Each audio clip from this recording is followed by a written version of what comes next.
Okay, so are you interested into me talking about my latest visit to Laine À l'Ouest or Leonard West? As one of you was understanding with my terrible French English accent.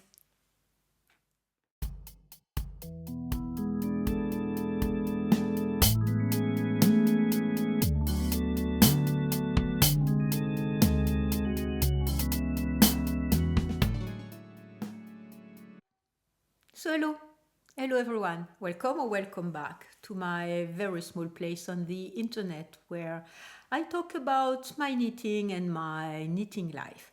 My name is Isabelle, I am in France, I am in Normandy, and what I'm going to be talking about today, we are on a Monday, and I spent part of last Saturday visiting Laine À l'Ouest, which is a yarn store organized and run by two ladies who raise sheep, collect sheep fleeces from other producers from Normandy, and make beautiful yarn I've already been knitting with. I had discovered them 2 years ago, and during my visit, we talk about their process, their idea, the way they run their small business, and also their project that I answered. They had a call on Instagram and on their mailing list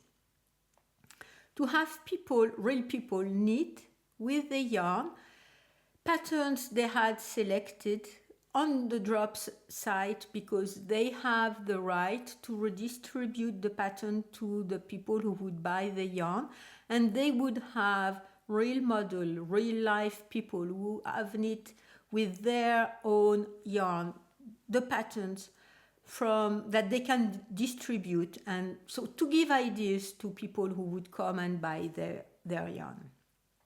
So I answered their survey.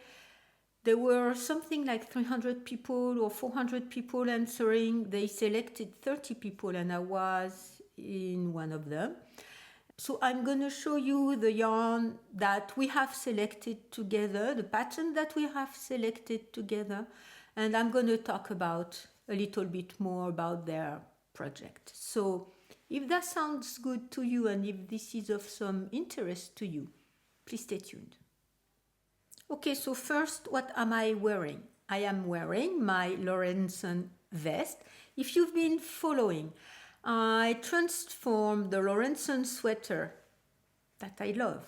The pattern is perfect, but it was just not practical for me in this Aran cocoon yarn that I knitted with. The yarn is beautiful. I like the little drops of like a constellation, like stars in a night sky of this very deep blue background.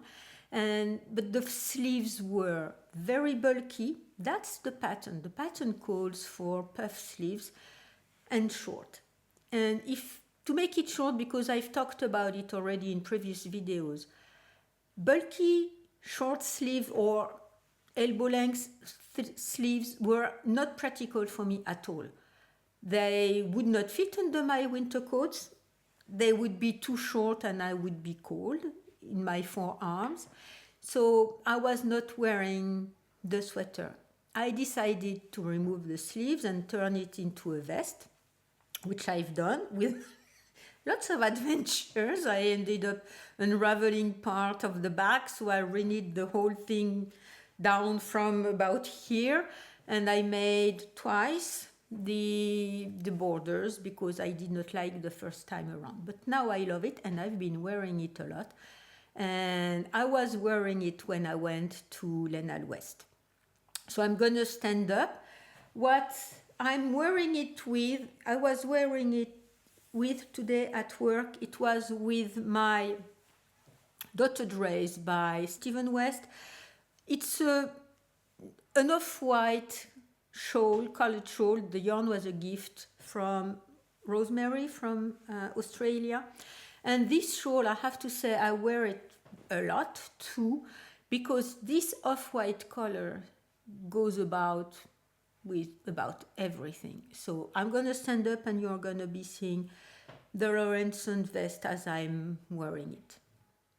So I need to buy more white shirts because I don't like white shirts because they become gray here at the neck, and I don't, and when white is not clean, it's not white. Or as I would prefer to say it, when white is white, that means it's clean. So I need to get more of these white either t-shirts or shirts to be wearing under my vest. So here it is with my jeans, and this is how I was dressed today. I'm just coming back from work.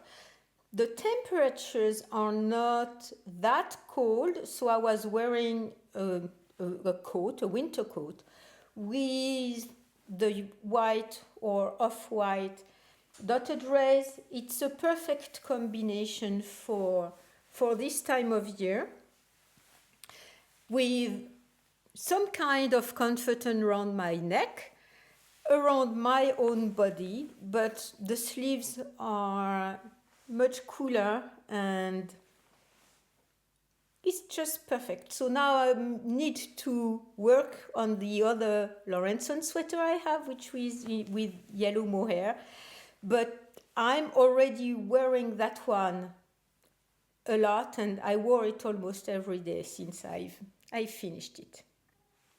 And as I just said, I'm coming back from work. I was not supposed to be filming today because this week is going to be jam-packed. And my latest meeting got cancelled at the last minute. So I said, okay, this is a sign. I go back home and I'm starting to film because before it's all too dark. So it's about 5 in the afternoon, a bit after 5 in the afternoon. And that means, as we are on a Monday, it gives me much more room to be editing the video and have less stress. So that's good. And don't get me wrong, whenever I say I'm stressed about the editing and the filming and my schedule and everything, I don't want you to be feeling bad about it. I'm just telling you the way I am on the spot. And I'm always so enjoying making these videos, and most of all, talking with you in the comment section, that it erases all the annoyances and all the stress that can go around this activity. Okay, Laine À L'Ouest. I've already visited them about 2 years ago, or maybe a little bit more than 2 years ago. And I already made a video about that visit. I'm going to link it down below, and I'm going to place it in the cards somewhere so that you can click on the card if you want to, or you will be able to go back to the description box and click on the video link if this is of some interest to you. At the time, I had bought 2 1 kilogram cones with their undyed yarn. They process fleeces from their own flock, and also, and this is what I've learned talking with them last Saturday, they also collect fleeces from all partners' farms from Cotentin, this administrative area in Normandy. And they select the fleeces when the sheep are sheared. And they said that they collect about between 50 and 60% of the fleeces. They select them based on how soft or how not soft they are, and things like that, how clean they are, and the quality, what they know about the yarn process, and how the quality of the yarn made with that fleece is going to be, and everything, etc., etc. And once they collect the yarn, they make several batches. One that is the creamy white undyed yarn, and other ones that are more gray based on mixing up dark brown and black fleeces.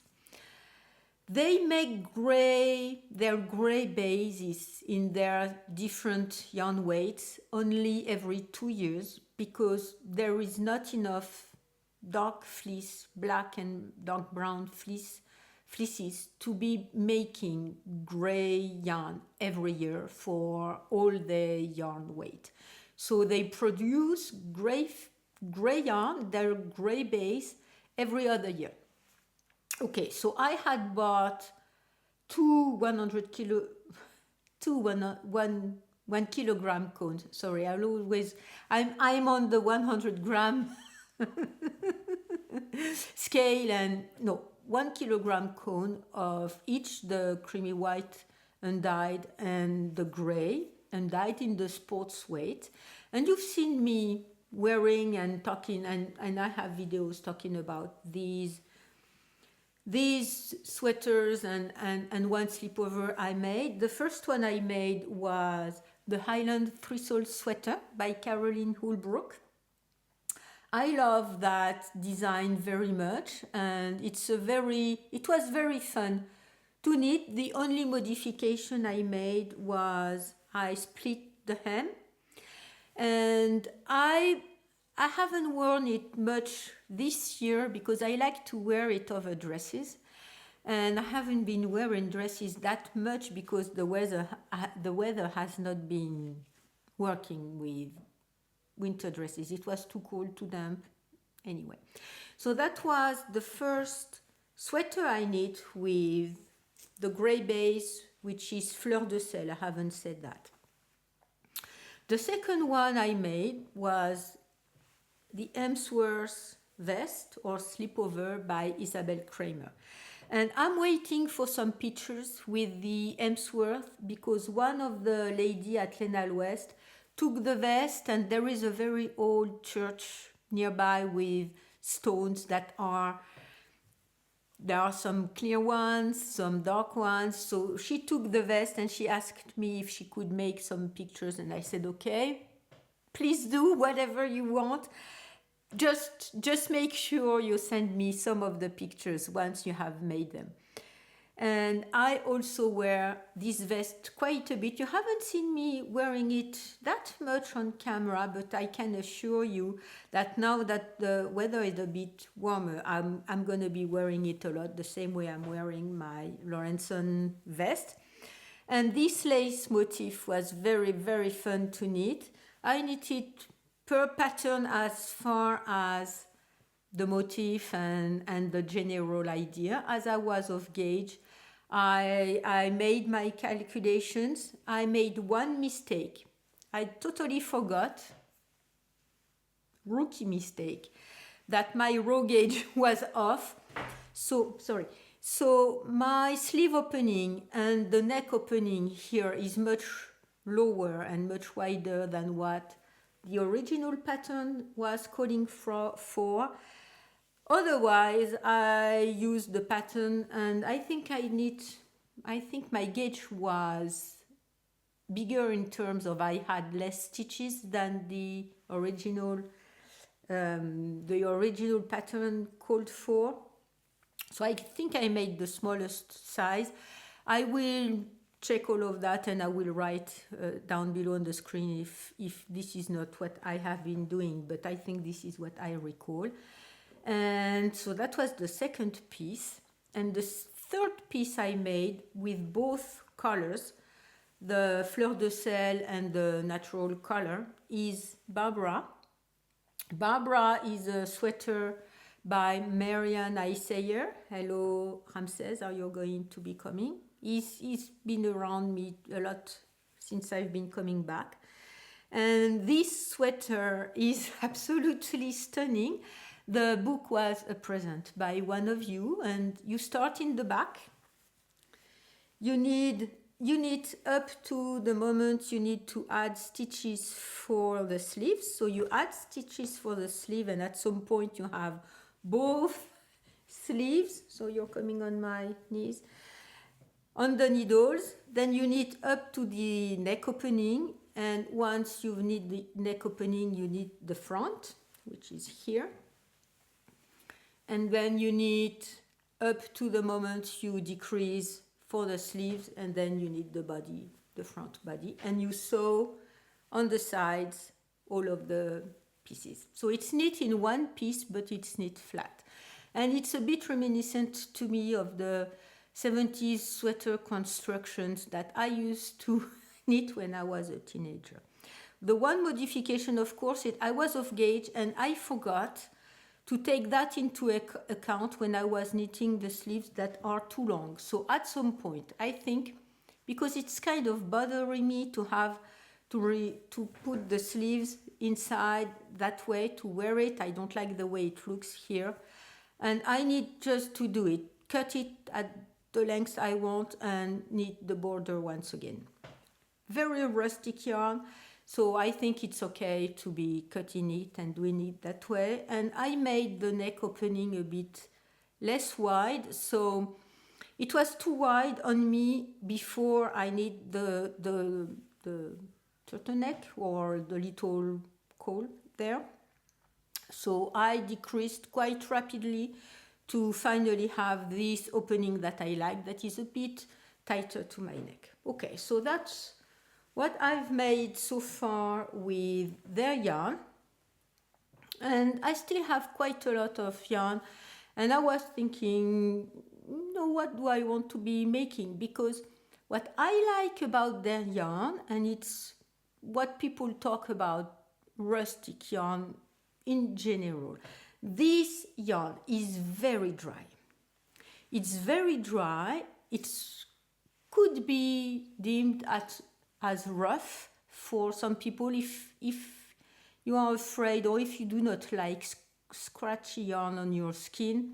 You would not like that yarn. But what I like a lot, and this is what we talked about together also when I was there, is that it's a very dry yarn.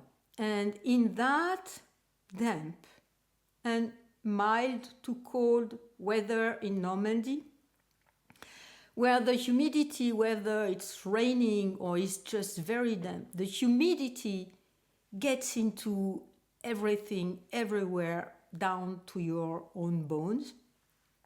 And having this yarn that is very dry, I think it repels humidity from coming into close to the body. So if you stand in the rain in a sweater with that yarn, you'll get soaked. You will get soaked. No problem. I'm not saying that it is water repellent or water resistant. Not at all. But when the atmosphere, the air is very humid, this yarn prevents the humidity to get too close to my body. And they said it's because their sheep and the sheep from the people they collect the fleeces from live outside year round, so they develop their own protection from the humid, the damp, humid weather from Normandy.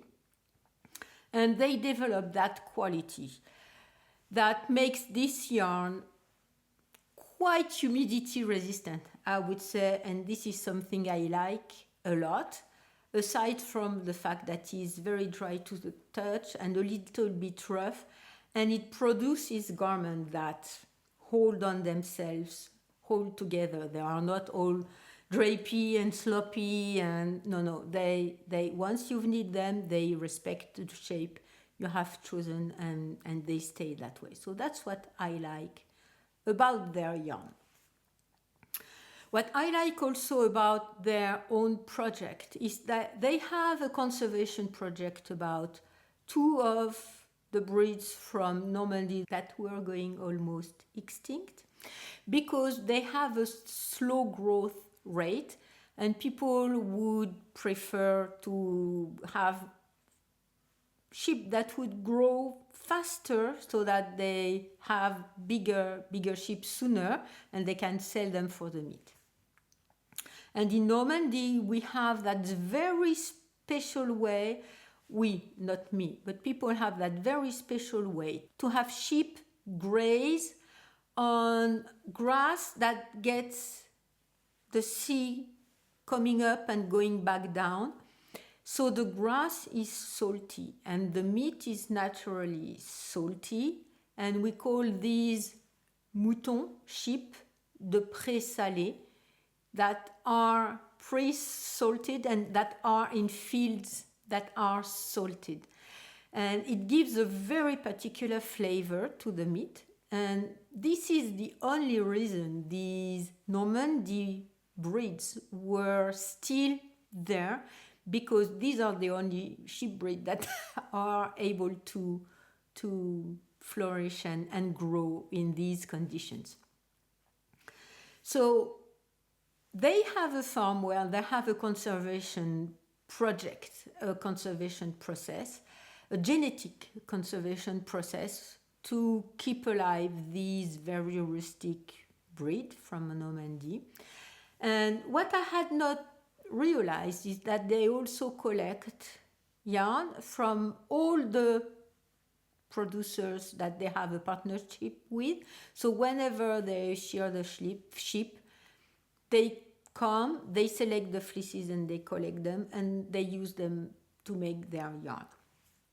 So the white, the brown, and the black fleece, knowing that there are more white fleeces than darker fleeces. Okay, so next, this is what I've talked with them, and I had not talked about it when I was there prior.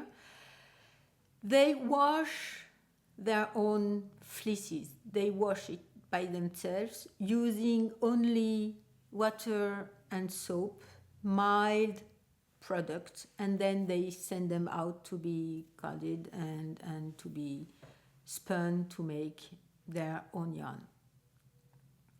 And I was so deep into the conversation with them that I totally forgot to take pictures. I only have 2 pictures of the shop, not even the front of the shop or anything. So I took some of the pictures from their own site. And last time they had allowed me to use the pictures, and I think I haven't asked, but I will before this video goes up, and I'm sure they will allow me to use the pictures once again.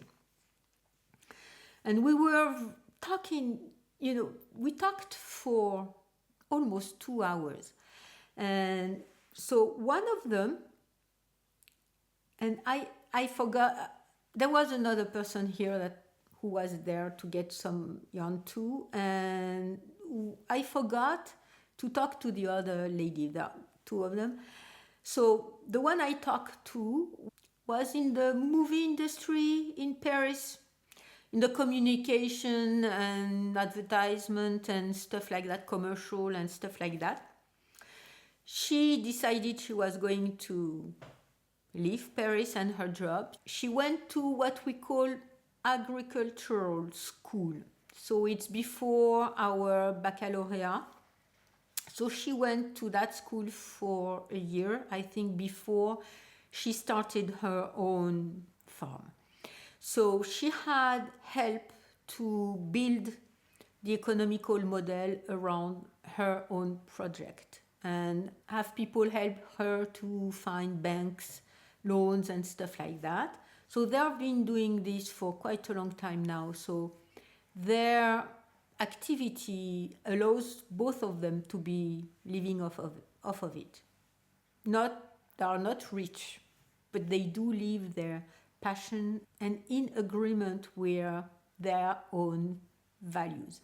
And they were very, very happy that I was talking about their values and that I was very sensitive to their values, because they belong to networks of small producers, small farmers, small herders, small shepherds, and it's a whole different world where they are able to translate into action what their beliefs are and what they think, and that's the most important to them.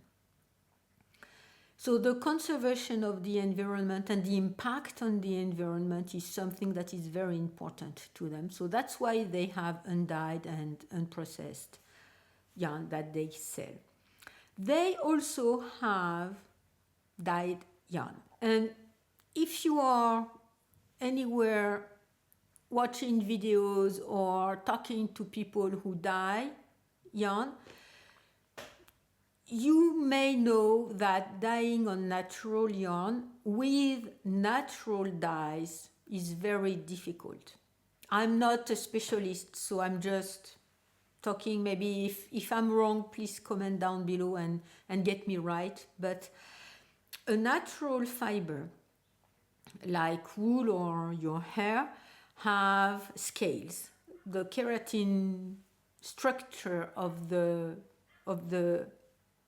sheep hair or the sheep fleece are tubes of keratin that are proteins with scales around them. And to get the dye go into the fiber and stay there, because you don't want to, that's what she said. You don't want to sell blue yarn to someone and in a couple months from there and if they wash it, the yarn is, just beige. So you want the pigment to stay there. And to do that, you have to open the scale, have the pigment go into the fiber and close the scale again. This is why dyeing on natural wool or yarn is a bit more complicated than dyeing on superwash, because the superwash treatment removes the scale, exposes the fiber, and that allows the pigment to get into the fiber and stay there. It's a much easier process on superwash. So don't get me started on superwash. And I have used and I have bought superwash yarn before I go through all my own process, and now I prefer natural and untreated and non-superwash yarn. But it has its own use, and if you do like it, perfect. And I understand also why indie dyers also use a lot of superwash yarn, because it's easier to have a reproducible color on superwash yarn. The process is quite harmful to the environment. So this is why they use their own only natural, untreated yarn. And to dye the yarn, because they have a whole range of colors, they use normal chemical type of dyeing of yarn, not with natural dyes that they would extract from plants or something like that. That stabilizes the pigment in the wool, so that once you buy blue wool, you will have a blue sweater without having your hands being all blue, and the sweater will remain blue for its own life duration. So they also worked on their own dyeing process, because the yarn is sent to a mill to be spun and at the right yarn weight and everything. They receive their undyed natural yarn, either gray, dark, or white, or creamy white. Then they dye the yarn themselves on their farm. And so the second lady, who's the one who's dyeing, we talked about dyes and her dyeing activity. But I forgot to ask her what was her background and where she was coming from. And so she is very careful about her dyeing process and her impact on the environment, and to use chemical dyes in a way that can be the water that's, so to use as little water as possible, and to treat it before it goes back to the environment. And I really like their own philosophy around all the sheep farming, the breed conservation, the natural process, and yes, we are dyeing wool, so you can buy undyed wool. You can also buy dyed wool in a process that we control from start to finish, and that we try to have as less as an impact on the environment as possible. I like this type of way of doing things, and they do have political beliefs about all of that, and they are quite active in these groups that promote such an organization that is taking into account the environment and taking into account their own footprint. And with their project, they said that they would prefer local people that could come and get the yarn, or they would send the yarn to them, but local people, so they can talk to and we can meet and they can have direct contact with these people that are going to be giving yarn to knit some of the patterns they have selected. So which pattern have we selected together, and which yarn am I going to be using? So the pattern is a drops pattern, and it's Oatfield number 248-7. I like the little motif. I like it has a saddle shoulder, and of course I liked it has beigey white color. The sample was made with a beigey white yarn. Which yarn did we select? So their requirement is to use their fingering weight yarn for now. They want people to use the fingering weight, and Oatfield calls for Aran weight. So I was not quite sure about what they wanted to be doing. So I'm going to be swatching, and I'm going to use their fingering weight held double. It may work. It may work because I need their sports weight. Let me check to make sure. I just checked and I don't recall. So I need their sports weight at 19 stitches per 10 centimeters. And the Oatfield with the drops Aran weight yarn calls for 17 stitches on 5 millimeter needles. So I used for the Highland Thistle sweater, so 19 stitches, and I used 3.5 millimeter needles. So, and this is going to be another tangent.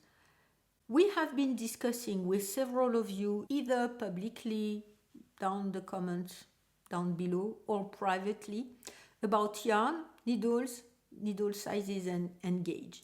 Because not all yarn, even if you have the same gauge, it's not going to be doing the same effect depending on the yarn weight, the needle you are using, and etc. So I'm going to be swatching because they said it's going to be okay on 5 millimeter needles. I have a little bit of doubt, but this yarn is quite sturdy, rough and sturdy, so it may take its place and work on 5 millimeter needles, and if not, I'll go down the needle size. Maybe I'll go down to 4 millimeter needles or 4.5 millimeter needles, and I will see which gauge I get, and I will make all the calculations from there.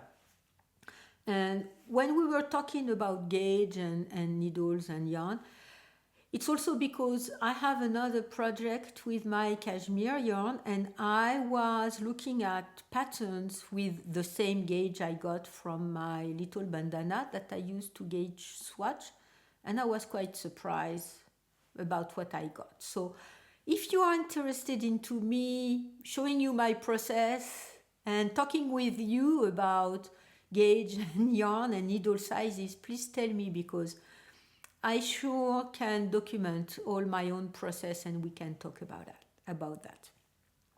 So anyway, I think with maybe 4 millimeter needles, and they have a large size range from small to triple XL, I guess I can find one size that can meet my own gauge and that I will like. So I chose from their fingering weight a yarn they call Parme. Parme in French is a very subtle purple, violet purple.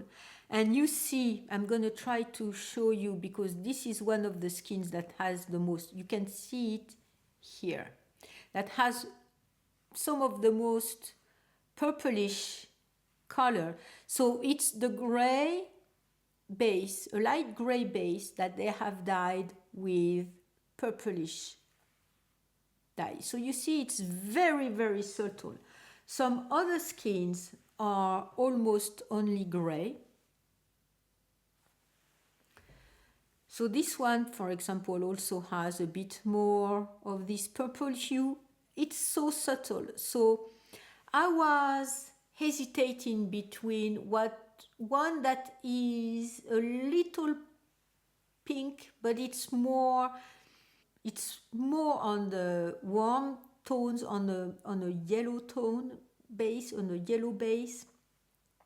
And I prefer cool tones. I think they fit me better.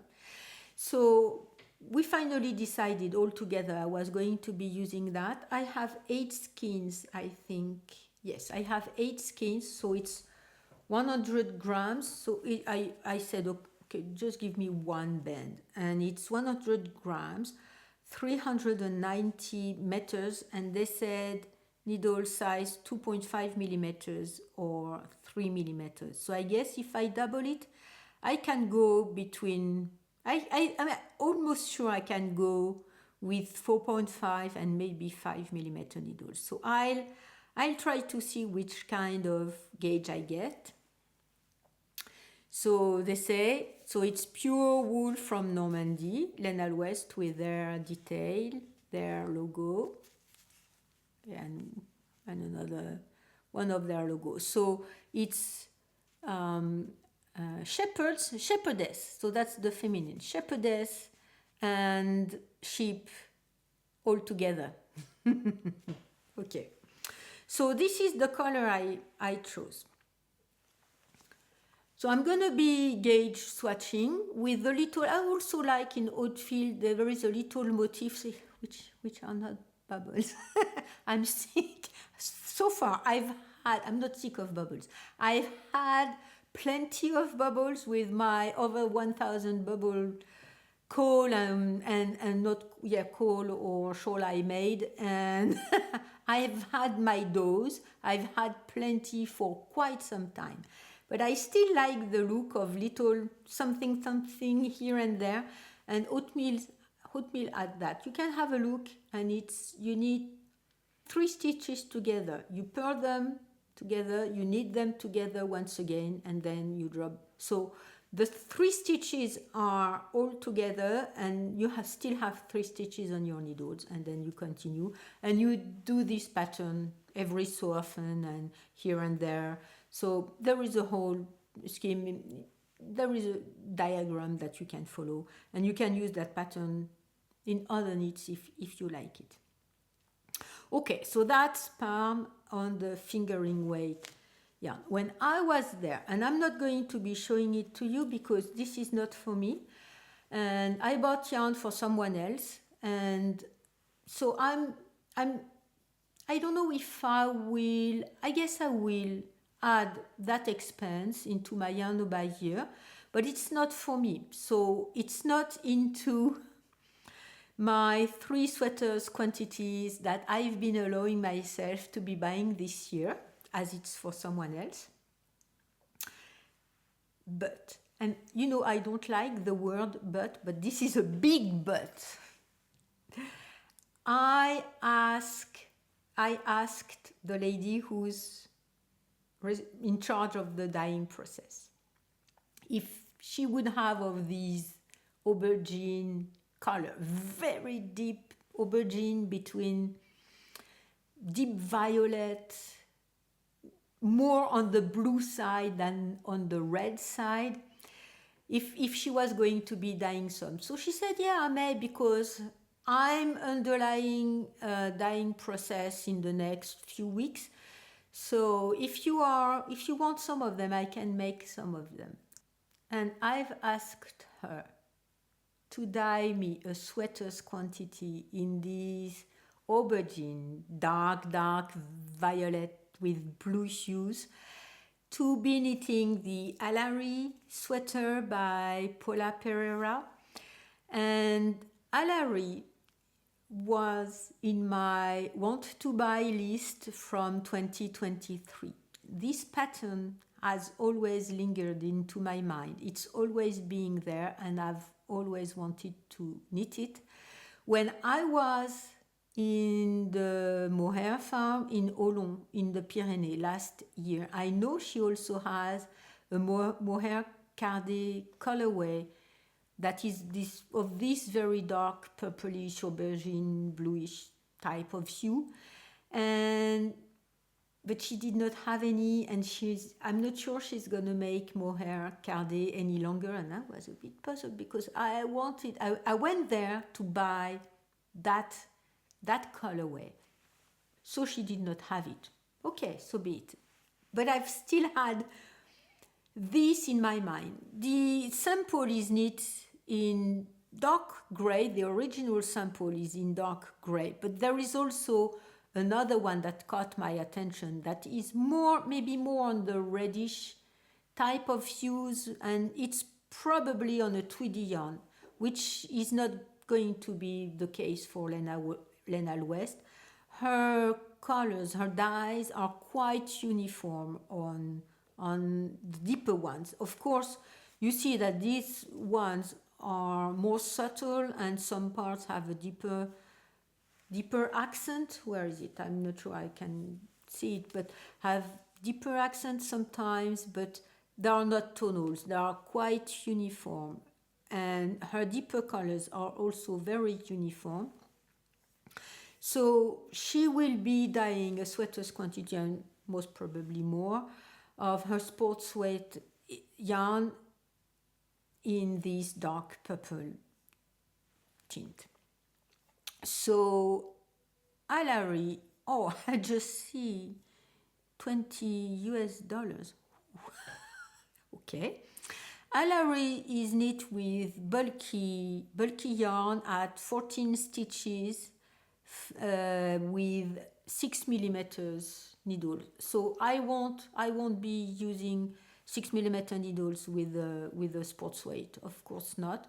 So I'll arrange and knit most probably the biggest size. The biggest size, it has up to 188.5 centimeters bust, which is, where are the inches here, 74.25 bust size. So there is plenty of room for me to make my calculations and knit a sweater that fits me with this beautiful cable yoke on a dark aubergine colorway. Okay, so I talked about my visit. I talked about the yarn and the pattern we have decided on. I talked about my order. So that's gonna be one of my sweaters quantities. But I'm sure I'm gonna love it, because this is something I've had in my mind for at least since last year.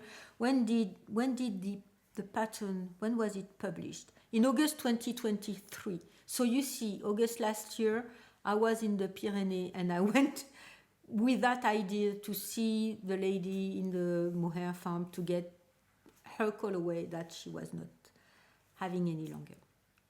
So that's what my want to do by list or bundle is on Ravelry, so that I don't buy patterns before I'm ready to cast them on. That's what my no buy year project is made for also, so that I can buy yarn in a conscious and thoughtful way, and having this yarn coming my way that I will buy most probably next time I go to see them with the finished sweater that I will knit with their palm fingering way and with the Oatfield. for a photo shoot, because they want also to have pictures of people who are not young and slim, real people. So people who come to their own website or who come to their own shop will have inspiration, and they can show these projects that have been made with the yarn. So I liked this project a lot. I liked talking with them a lot. I like the yarn. I like the feel of it. It's not the soft Polworth and silk yarn that this dotted rays is made of. And please be assured, I love this one too. I love the Laurenson vest that is made of Kong Aran yarn. It's superwash yarn. Yes, and I feel comfortable in it. And it's quite a cold yarn. This is why I'm still wearing my shawl, even though I'm in the house, and even though today it was a bit warmer. Not too much sun. I think you've seen a ray or two of sun. Not too much sun. It was raining the whole weekend. Fortunately, I went there, it was not raining, and on my way back, it was not raining either. So that was just perfect. But it was raining the whole time. And also yesterday, my son and his girlfriend, my eldest son and his girlfriend came for lunch. Yesterday on Sunday, and we had said we would go walk around the neighborhood after lunch. We could not even do that. So no, it's been very damp, very cold, and superwash yarn is much colder than natural and untreated yarn. Yes, but there are some other advantages.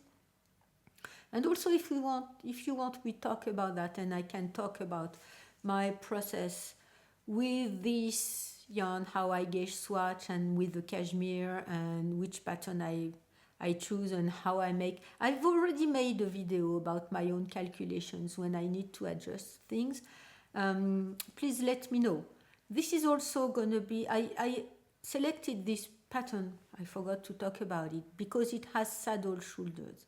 And I prefer either yoke or a raglan or a saddle shoulder. I do not like much drop sleeves, because I've knit one pattern with drop sleeves, and all the stitches on the shoulders were elongated under the weight of the garment, under the weight of the sweater, and I can't wear it anywhere else but at home. I also only wear it at home because it's peeling like crazy. You look at it and it's peeling. So I only wear it at home, but I want to be able to wear my knits about everywhere, whether it's on a casual or a more dressy occasion, but I want to be wearing them anytime. So yes, so please tell me if you would like we talk about that. I know some of you also have asked I revive, and I will do it in my next knitting adventures, because it's not the place here in my Woolly Stories series.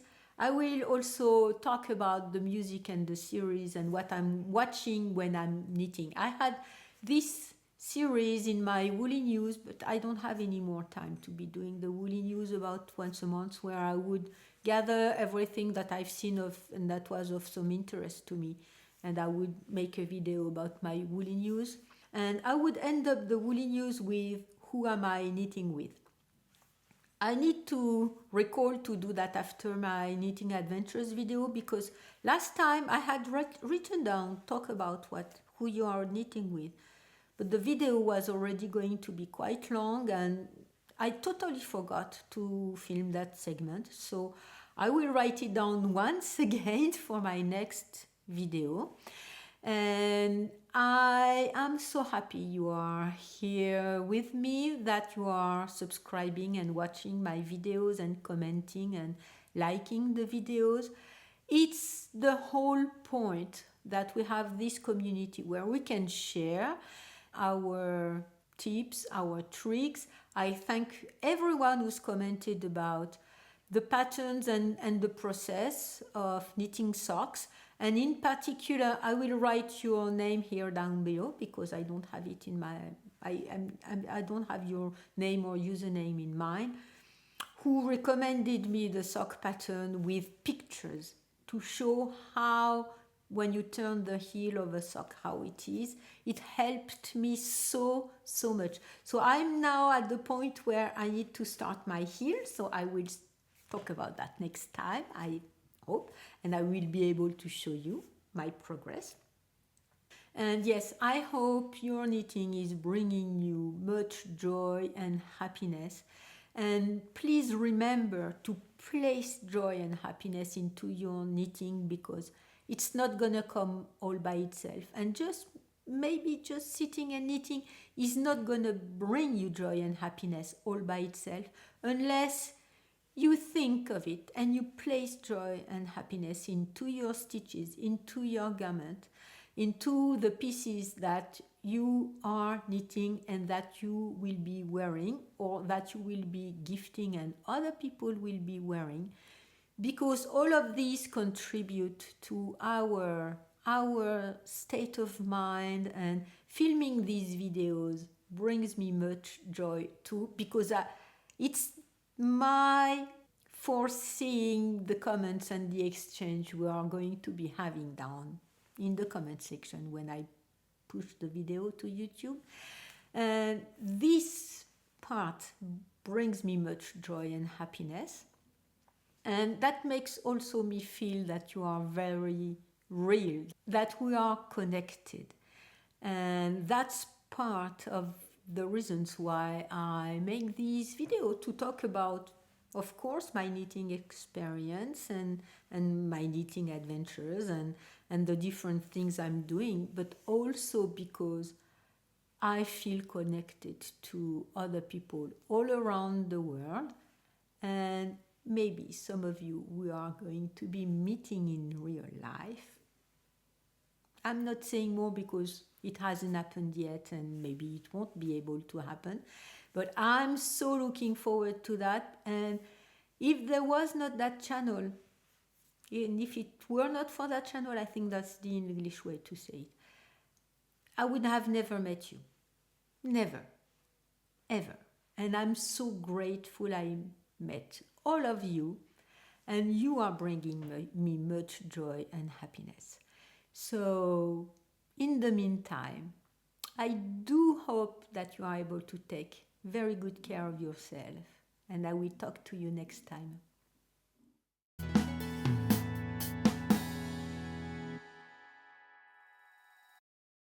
We have been discussing with several of you either public either public